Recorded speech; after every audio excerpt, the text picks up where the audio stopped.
Hari ini kita melihat lanjutan tema gereja kita, Gereja Injili Anugerah Tuhan untuk tahun 2024 yang diberikan oleh Bapak Ketua Sinode kita dari Mika 6 ayat 8. Bagian kedua hari ini, mencintai kesetiaan.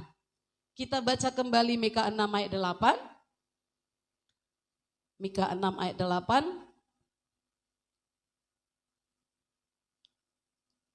1, 2, 3. Hai manusia, telah diberitahukan kepadamu apa yang baik dan apakah yang dituntut Tuhan daripadamu selain berlaku adil, mencintai kesetiaan dan hidup dengan rendah hati di hadapan Allahmu. Nah, minggu lalu Bapak Gembala sudah menyampaikan tentang yang pertama yaitu berlaku adil sebagai umat Tuhan. Tidak perlu dijelaskan lagi, hari ini kita melihat bagian yang kedua, yaitu mencintai kesetiaan. Yang dalam bahasa Indonesia sehari-hari dituliskan, terjemahannya mengamalkan cinta kasih. Setia artinya kita dapat dipercaya dan kita taat menjalankan perintah. Kesetiaan yang dimaksud di sini bukan hanya berkaitan dengan hubungan kita dengan Tuhan, tapi juga hubungan kita dengan sesama manusia.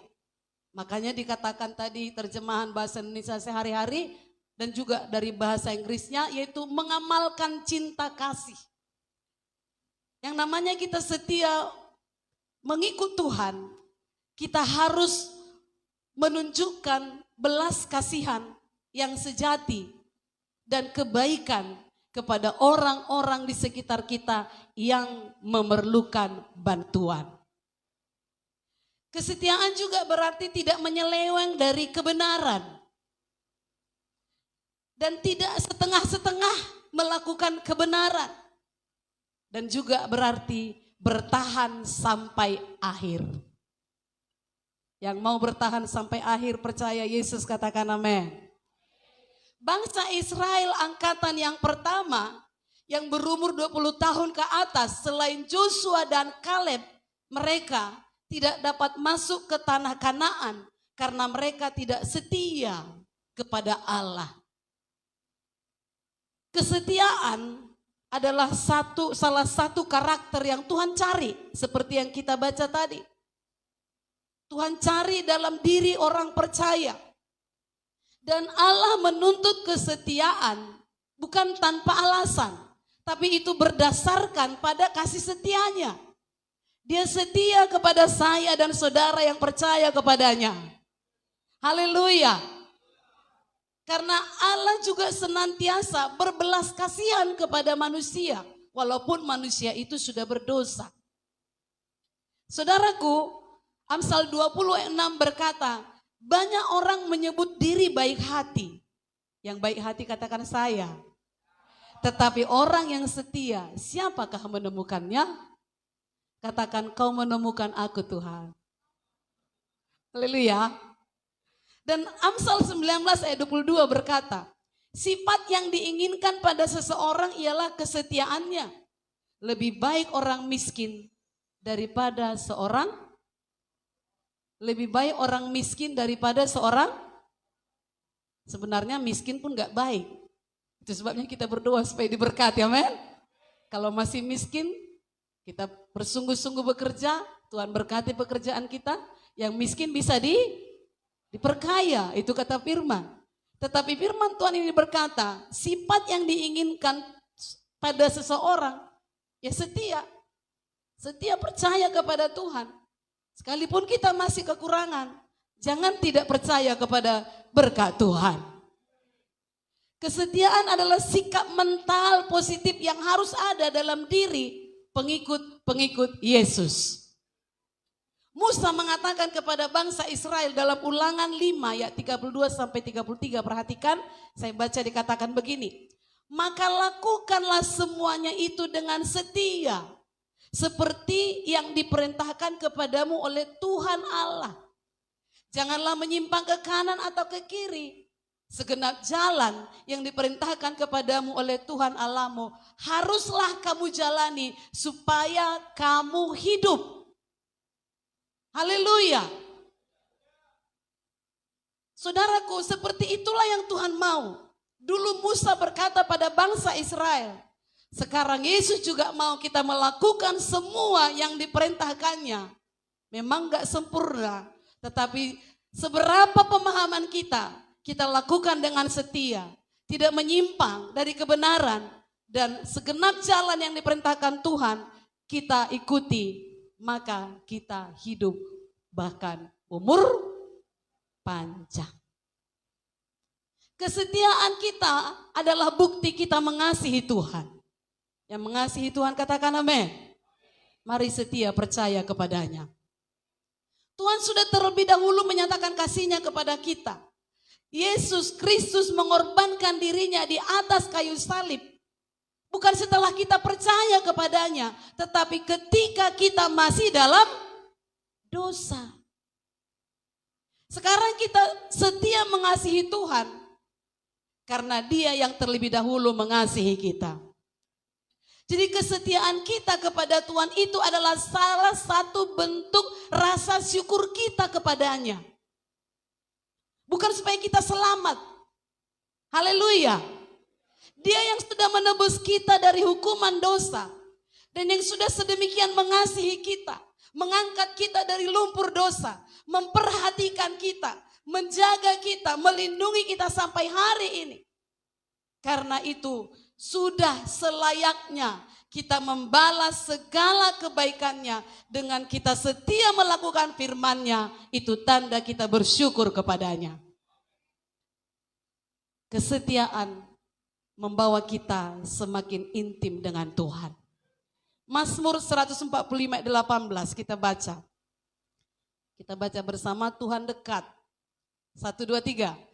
Tuhan dekat pada setiap orang yang berseru kepadanya hanya hari Minggu. Apa katanya? Pada setiap orang yang berseru kepadanya dalam kesetiaan. Jadi kita berseru kepada Tuhan. Kita berdoa kepada Tuhan. Kita beribadah kepada Tuhan. Bukan hanya hari Minggu di gereja. Di rumah kita pun kita setia berseru kepada Tuhan. Di mana saja. Beberapa ciri kesetiaan yang diajarkan Alkitab. Kita lihat yang pertama dimulai dari perkara-perkara kecil. Saya bacakan Lukas 16 ayat 10. Barang siapa setia dalam perkara-perkara kecil, ia setia juga dalam perkara-perkara besar. Dan barang siapa tidak benar dalam perkara-perkara kecil, ia tidak benar juga dalam perkara-perkara besar. Sekalipun mungkin hal ini sudah terbiasa kita dengar. Tapi Bapak Ketua Sinode memberikan tema ini tidaklah kebetulan. Karena kita mau terus bertumbuh, amin. Yang dimaksud dengan perkara kecil di sini adalah uang atau harta kita. Berarti uang itu kecil ya. Bilang dulu kiri kananmu, uang itu kecilnya itu. Jadi jangan mau jatuh dalam dosa karena uang, amin. Karena uang itu kecil. Haleluya. Kalau seseorang masih materialistis, karena itu dia jadi terhalang menyembah Tuhan, terhalang beribadah kepada Tuhan. Kalau seseorang cinta akan uang, karena uang segalanya gelap, jadi bermusuhan bersaudara gara-gara uang. Kalau kita masih mencintai dunia ini lebih daripada Tuhan, maka tidak mungkin kita memiliki kesetiaan kepada Tuhan dengan benar. Kita harus menganggap uang itu tidak ada apa-apanya di luar Tuhan. Haleluya. Oleh sebab itu, menjadi hal yang mutlak bahwa saya dan saudara yang percaya kepada Tuhan tidak boleh memiliki ikatan dengan dunia ini. Ikatan dengan kesenangan-kesenangan dunia. Lalu karena itu kita tidak menyembah Tuhan. Tidak berdoa kepada Tuhan. Tidak melayani Tuhan. Tidak percaya kepada Tuhan. Hiburan-hiburan dunia ini lebih nikmat daripada hadirat Tuhan. Hobi kita lebih menarik perhatian kita daripada memuliakan Tuhan. Kalau itu yang terutama, kita belum layak. Itu sebabnya dalam perkara kecil itu kita harus bisa mengelolanya sehingga perkara besar dipercayakan Tuhan kepada kita. Orang percaya harus berani menjadikan Tuhan dan kerajaan sorga sebagai satu-satunya sumber kebahagiaannya. Saya ulangi, orang percaya harus berani menjadikan Tuhan dan kerajaan sorga sebagai satu-satunya sumber kebahagiaannya. Haleluya. Walaupun memang uang bisa buat bahagia, tapi itu sementara. Walaupun hobi bisa membuat kita bahagia, tapi itu sementara. Bapak Lase sudah berlalu hidupnya. Sementara. Selama hidupnya dia nikmati apa yang dia mau. Sementara. Hal itu harus kita menjadi pelajaran kepada kita. Itu sebabnya jadikan Tuhan dan kerajaan sorga sumber kebahagiaan kita. Haleluya. Setiap perkara kecil, kalau dipercayakan berkat kepadamu, buat itu untuk memuliakan Tuhan. Yang kedua, ciri kesetiaan itu tidak bersyarat. Artinya, tetap setia kepada Tuhan apapun yang harus kita alami. Apapun yang harus kita jalani. Kesetiaan tidak bersyarat adalah kesediaan untuk berkorban apapun demi pekerjaan Tuhan. Orang percaya yang memiliki kesetiaan tidak bersyarat, pasti bersedia melakukan apapun tanpa menuntut upah.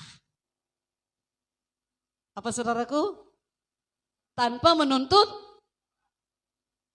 yang walaupun upah itu pasti diberikan Tuhan kepada orang yang setia. Jadi kalau kita setia kepada Tuhan, hal itu bukan sekedar karena kita mau memperoleh upah dari kesetiaan tersebut. Sekalipun yang seperti saya katakan pasti diberikan. Kesetiaan kita harus dari hati yang mengasihi Tuhan. Tentu dengan kesadaran bahwa Tuhan terlebih dahulu mengasihi kita. Bahwa kita berhutang kehidupan. Berhutang kebaikan kepada Tuhan. Oleh sebab itu patutlah kita bersikap setia kepada Tuhan.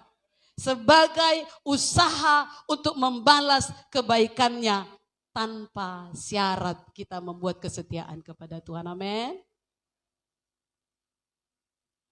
Saat Bapak Lase sangat menderita oleh penyakitnya. Memang sudah saya ceritakan kepada saudara waktu tahun baru. Karena waktu tahun baru pun sudah hampir-hampir juga itu. Lalu saya berdoa kepada Tuhan. Selesailah dulu tahun baru ini Tuhan. Banyak sekali mau diurus. Ya. Lalu saya berkata begini, kok tanggung kali doanya. Ya, setelah saya lihat dia hidup, berubah iman saya. Tuhan panjangkanlah umurnya. Dia kan masih 59 tahun. Kau berkata 70 Tuhan, kalau kuat 80. Seperti Hizkia yang kau tambahkan 15 tahun, tambahkanlah umurnya Tuhan. Berilah dia kesempatan untuk bertobat dan melayanimu, sehingga pada hari tuanya dia bisa berbuah. Lalu berjuang, kamilah sama Bapak Gembala yang tahu perjuangannya satu malam sebelum dia besok paginya dipanggil Tuhan. Memang saya sudah lihat, ini akan perginya ini. Tetapi orang percaya tidak boleh menyerah.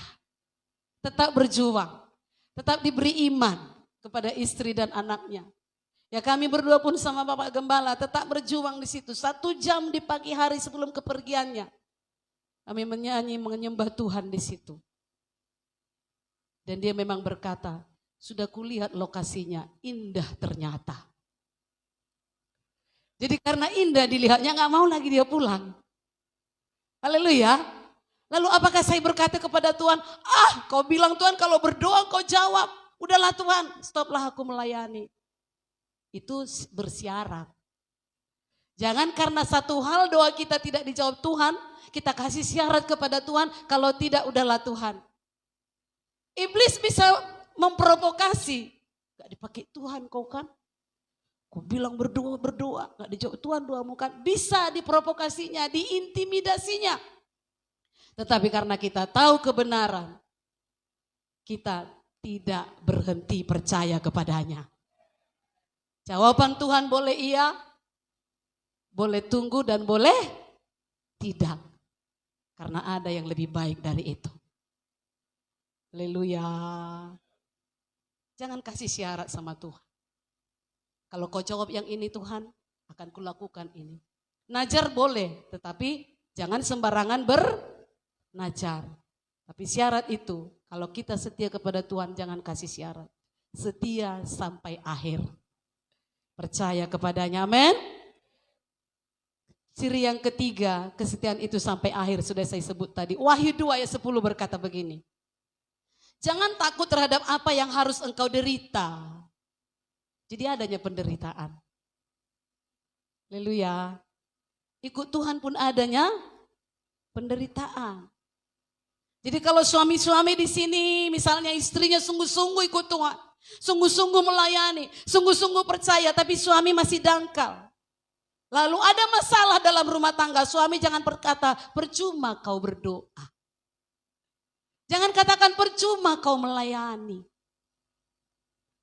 Si istri yang sungguh-sungguh itu percaya dan mau setia sampai akhir walaupun ada penderitaan. Atau sebaliknya seperti istri Ayub. Suaminya yang saleh, istrinya duniawi, istrinya berkata, kutukilah Tuhanmu itu. Masa kau begitu menderitanya? Penyakitmu itu udah busuk badanmu. Itu sebaliknya.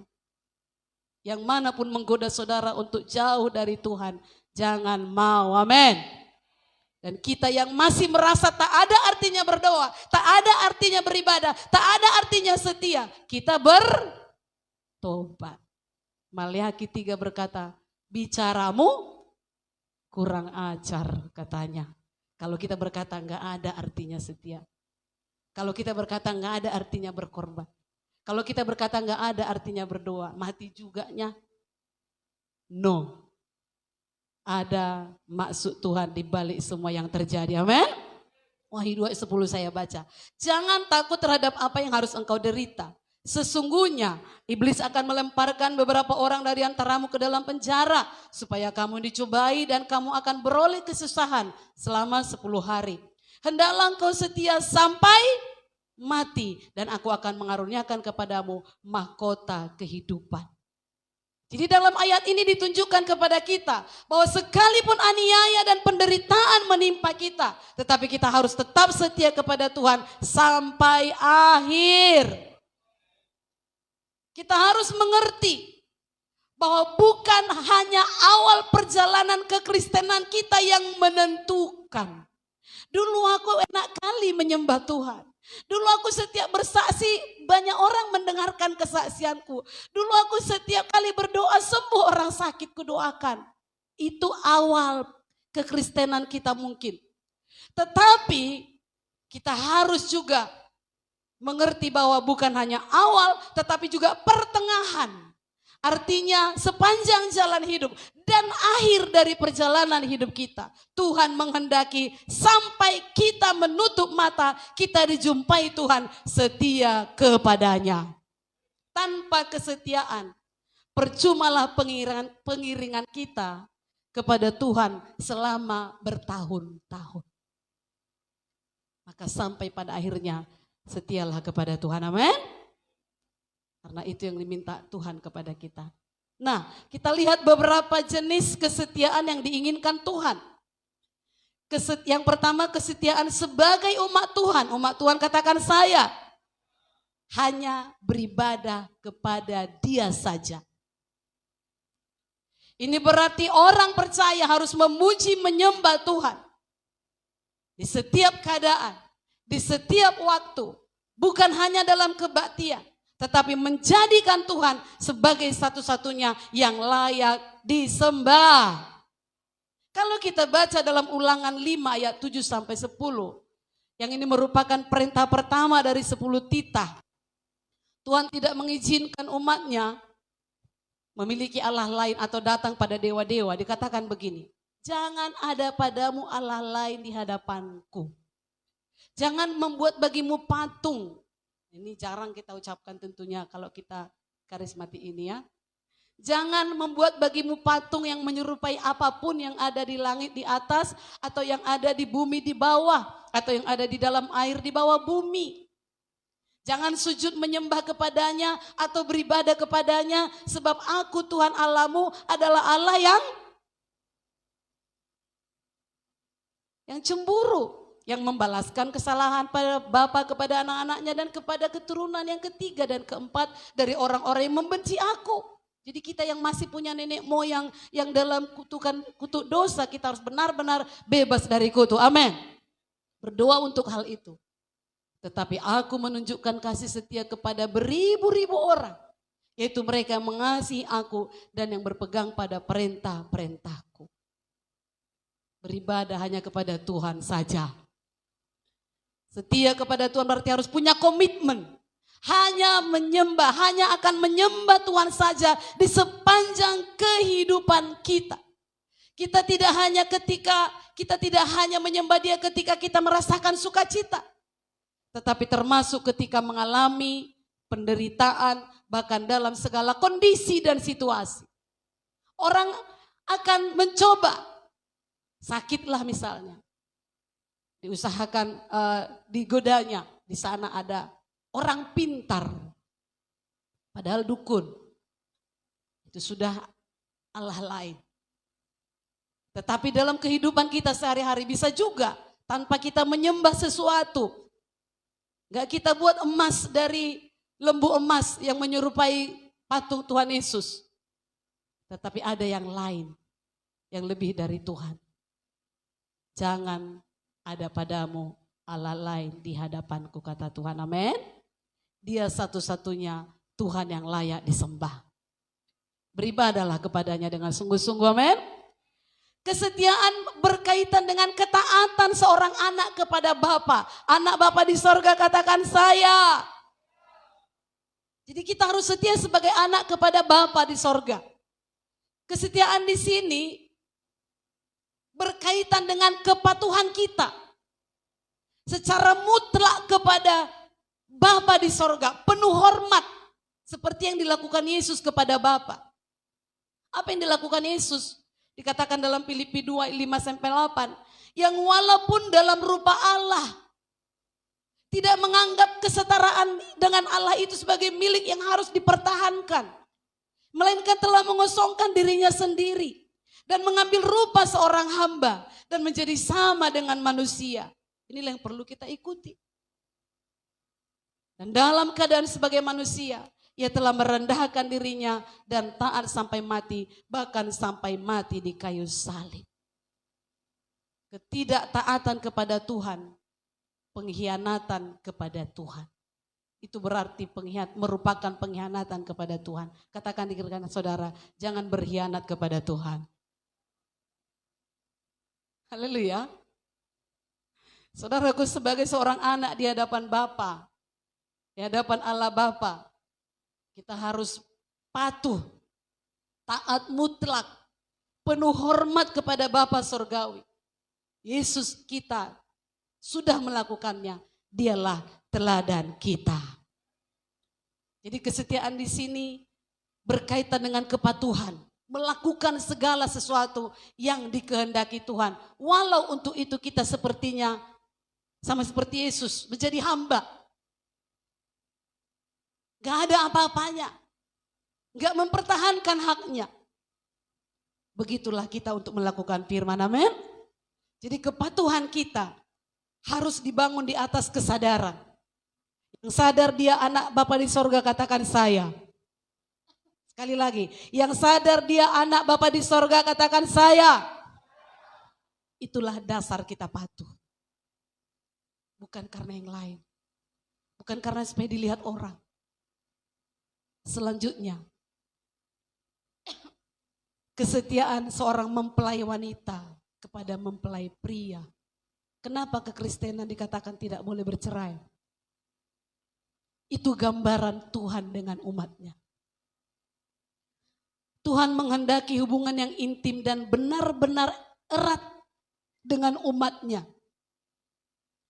Keintiman hubungan dengan Tuhan di Alkitab digambarkan sebagai hubungan suami istri.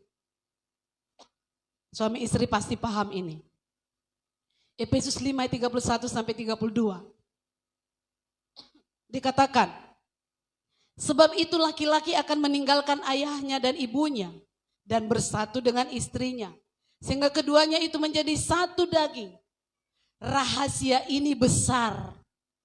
Tetapi yang aku maksudkan ialah hubungan Kristus dengan jemaat. Itu yang Tuhan mau. Dan seperti hubungan mempelai, dikatakan 2 Korintus 11 ayat 2 dan 3. Sebab aku cemburu kepada kamu dengan cemburu ilahi. Karena aku telah mempertunangkan kamu kepada satu laki-laki untuk membawa kamu sebagai perawan suci kepada Kristus. Ini pikiran secara rohani ya, amin. Tetapi aku takut kalau pikiran kamu disesatkan dari kesetiaan kamu yang sejati kepada Kristus. Sama seperti Hawa diperdayakan oleh ular itu dengan kelicikannya. Was-was Paulus ini kepada jemaat di Korintus. Mereka sudah dipertunangkan kepada Yesus, kepada Kristus yang adalah mempelai pria gereja. Tetapi sama seperti Hawa menyimpang. Kiranya janganlah demikian, amin. Dalam hidup ini tidak ada hubungan yang istimewa melebihi hubungan suami istri. Walaupun saudara punya sahabat yang sekarang ini sering disebut bestie. Itu ya. Dekat banget, tanpa dia rasanya hambar. Itulah kata orang dunia. Tetapi hubungan kita dengan Tuhan harus lebih daripada bestie. Haleluya. Jangan gara-gara bestimu jatuh, engkau pun jatuh.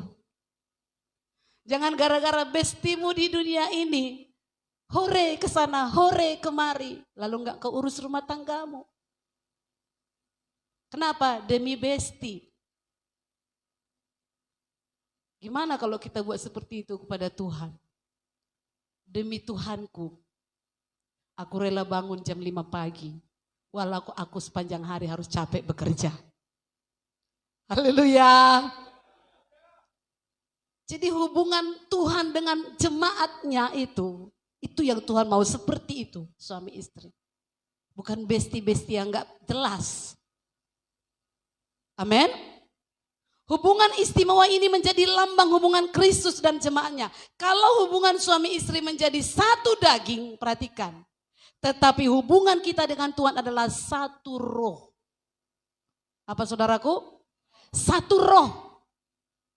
1 Korintus 6:17 berkata, tetapi siapa yang mengikatkan dirinya pada Tuhan menjadi satu roh dengan dia. Haleluya. Roh Tuhan itu kudus.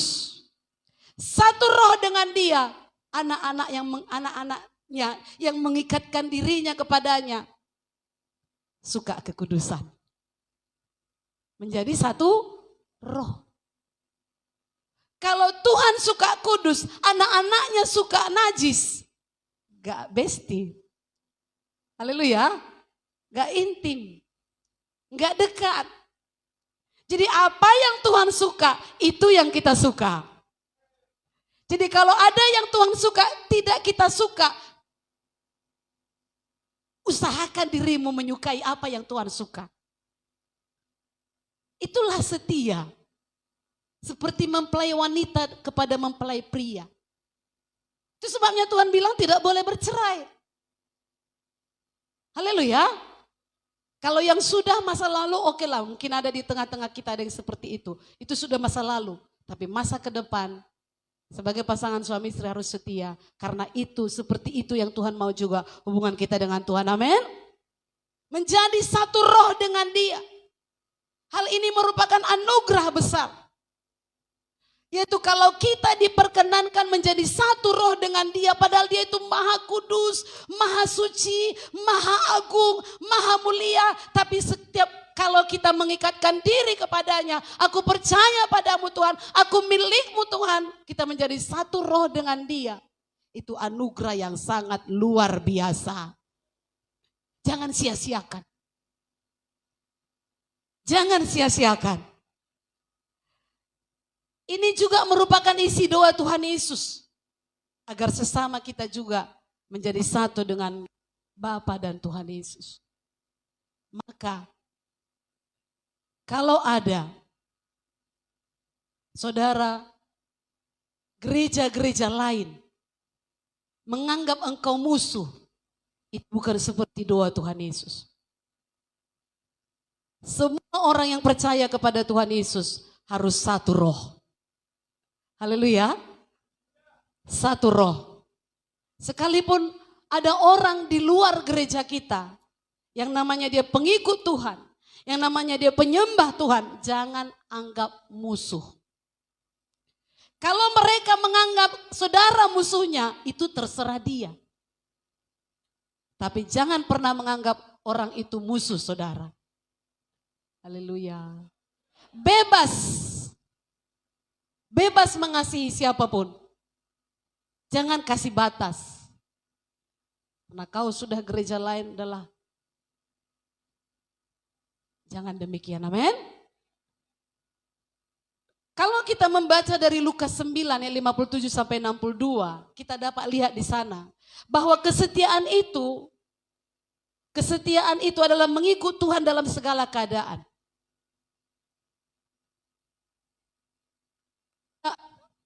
Kalau melihat seseorang begitu berat penderitaannya, agak khawatir saya, jangan-jangan dia ini sudah hambar, gak percaya lagi sama Tuhan. Sama seperti yang dikatakan Paulus pada Korintus, jemaat Korintus. Jangan-jangan aku takut kalau pikiran kamu disesatkan dari kesetiaan kamu yang sejati pada Kristus. Itu sebabnya kalau ada kita lihat saudara kita menderita, berdoa supaya dia mampu melewatinya. Jangan berkata dalam hati, karena mungkin dia pernah menyakiti kita, lalu kita kutuki dan sumpah serapahi, mampus kau. No.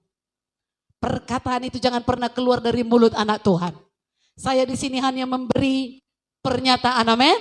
Bukan mau mengucapkan begitu, bukan. Itu sebenarnya sejak saya lahir baru pantang mengucapkan kata itu. Haleluya. Kalau ada orang menyakiti hati saudara, lalu saudara lihat dia punya penderitaan, jangan bersyukur dalam hati. Upahnya itu no. Karena dia jahat, no. Jangan pernah jadi hakim, amin. Apapun penderitaan yang dialami oleh siapapun dalam dunia ini, jangan pernah menghakimi. Dalam keadaan apapun, kita doakan mereka yang mengalami penderitaan tetap setia kepada Tuhan. Dan kesetiaan itu adalah pilihan. Di Lukas 9 itu dituliskan, Tuhan memanggil mereka.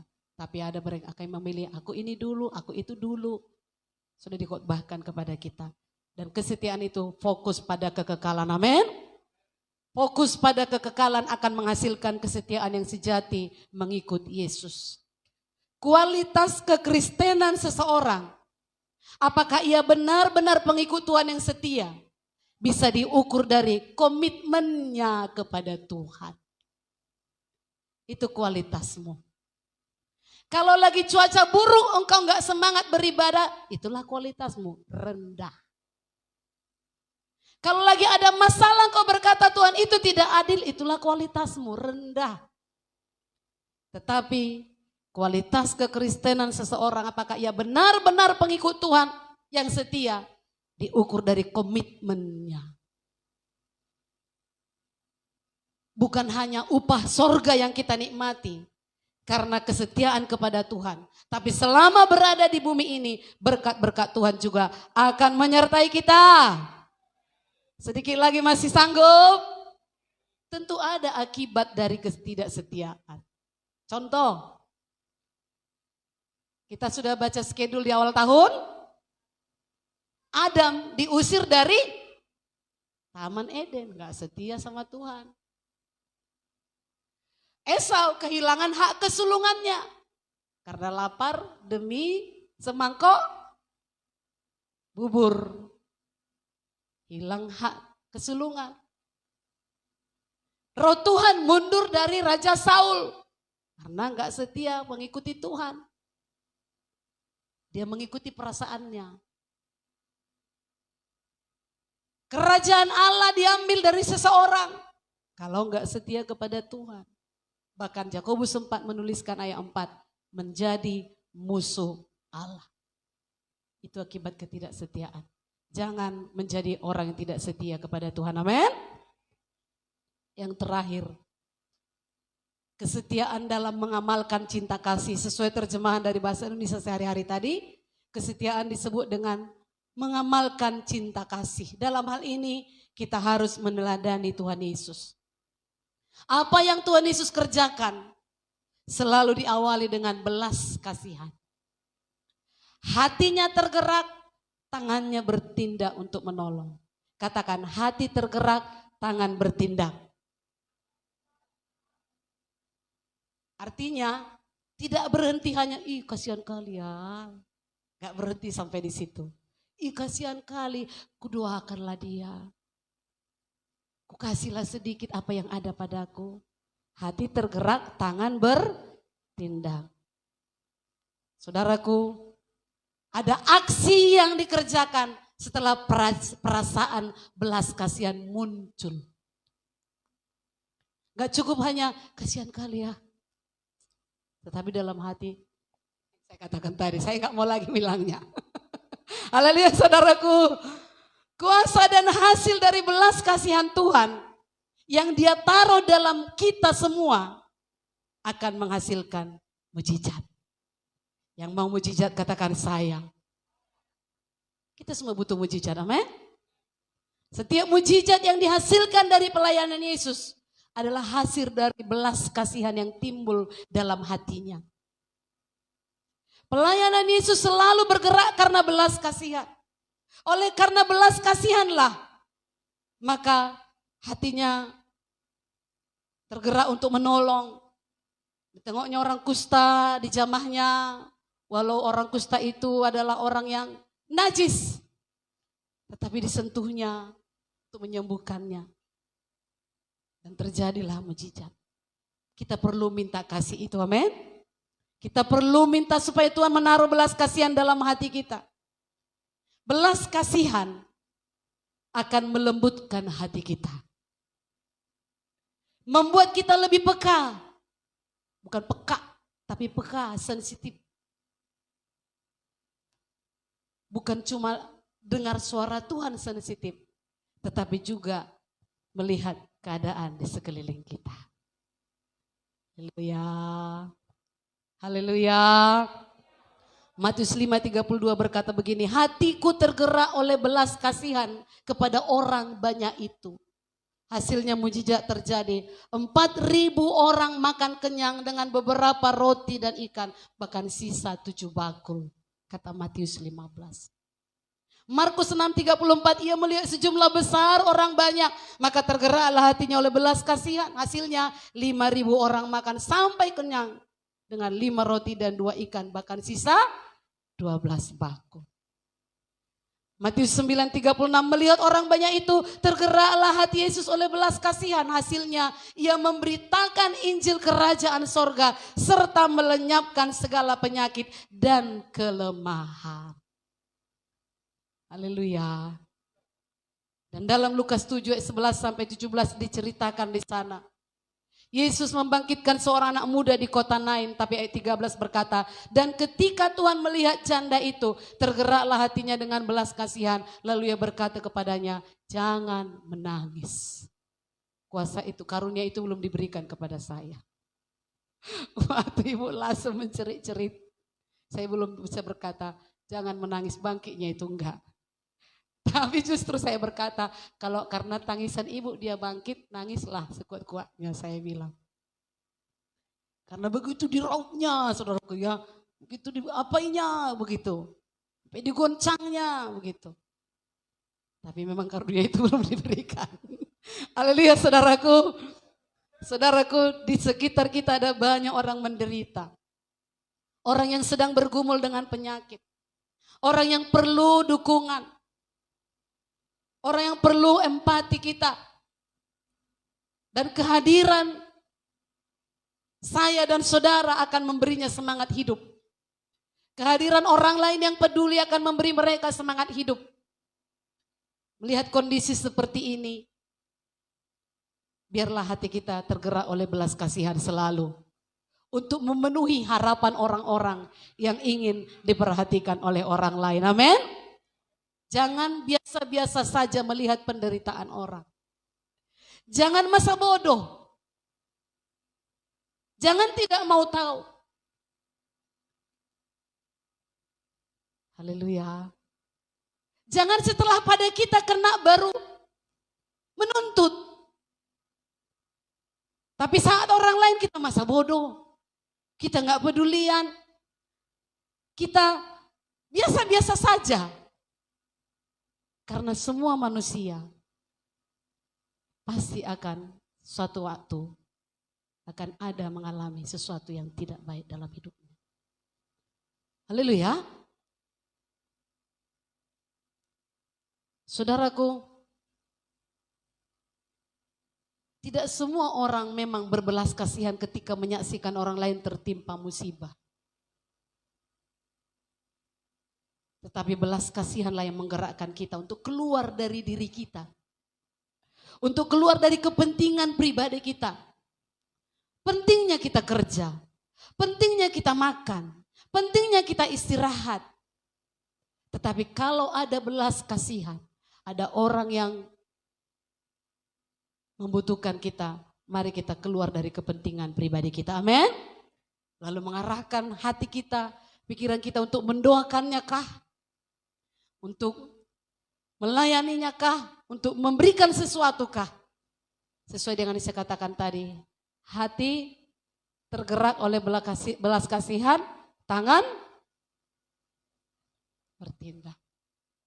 Waktu belas kasihan ada di hati kita, pandangan kita terhadap orang-orang akan mulai berubah. Tapi kalau tidak ada belas kasihan, kita pikir itu biar dia tanggung hukuman itu, bisa gitu. Tetapi waktu belas kasihan ada, kita akan mulai merasakan pergumulan orang itu. Kita akan mulai merasakan beban orang itu.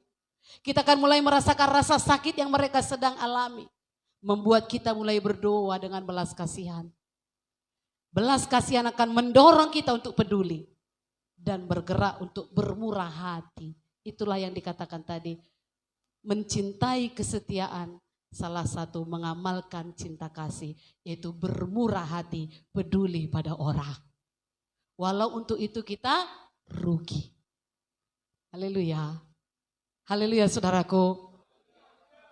Ini enggak kebetulan ini, bukan karena ada masalah saudara kita. Dua pihak sekarang ini ya, tetapi ini tema diberikan kepada kita. Tidak kebetulan, supaya kita semua orang yang berbelas kasihan. Kalau seseorang sudah memiliki belas kasihan, pandangannya bisa berubah. Yang tadinya, biar aja, tetapi menjadi apa yang bisa kutolong. Apa yang bisa kubuat. Belum bisa berbuat sesuatu dengan tangan, berdoa dulu. Tuhan akan buka jalan, amin. Jadi keberadaan kita harus mendatangkan berkat dimanapun kita berada. Itulah yang semestinya terjadi jika kita sungguh-sungguh hidup di dalam Tuhan. Kalau kita perhatikan Alkitab kita, kemanapun Yesus pergi, ia mendatangkan berkat. Ia membawa kebaikan. Ia memberikan pengharapan yang baru. Itulah juga perpanjangan tangan Tuhan di dunia ini. Saya dan saudara, amin. Bawa kebaikan pada orang lain, amin. Datang jadi berkat, amin. Berikan pengharapan baru pada mereka, amin. Jangan melulu menganggap harus uang. No. Perhatianmu lebih daripada uang, amin. Doamu lebih daripada uang. Kalau ada puji Tuhan, kalau ada puji Tuhan. Kalau tidak ada jangan, karena saya juga sering merasa begitu. Nanti aku pergi, uangku lagi gak ada, apalah aku kasih ya. Apalah aku kasih ya, gak ada pula uangku. Gimana itu Tuhan? Tapi selalu selagi ada seberapa pun, kalau segini nanti dianggapnya sepele Tuhan. Gak apa-apa lah, mau sepele lah sih, itu yang ada padaku. Haleluya. Kecuali kita berlimpah-limpah, lalu kita memberi yang paling kecil, ya itu sudah satu penghinaan. Tapi kalau memang itu yang ada pada kita, itu yang bisa kita lakukan. Tuhan lihat hati kita, amin. Sekalipun orang itu menganggap, segitunya, gak masalah. Tuhan menilai hati. Belas kasihan Allah akan membuat kita mengucapkan kata-kata yang menghibur. Kata-kata yang menguatkan, kata-kata yang membangun. Itulah hidup yang mencintai kesetiaan. Yang mencintai kesetiaan katakan saya. Adakah saudara diberkati? Mari kita bangkit berdiri. Tuhan Yesus memberkati kita semua.